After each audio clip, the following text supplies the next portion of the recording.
hutang yang terbesar masih 1MDB yang diwarisi sejak 2018. Itu 34 bilion. Keseluruhannya 34 bilion ringgit, termasuk komitmen faedah 17 bilion ringgit.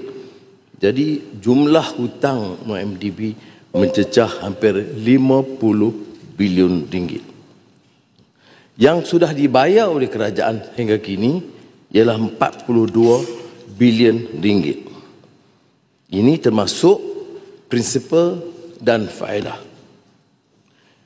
Tapi alhamdulillah kerana kita juga dapat pulangan balik 29 bilion yang telah dapat dibiayai kerana usaha semua jabatan, Jabatan Pegawai Negara, Kementerian Keuangan dan SPRM mendapat pulangan sebanyak 29 bilion yang disebut tadi.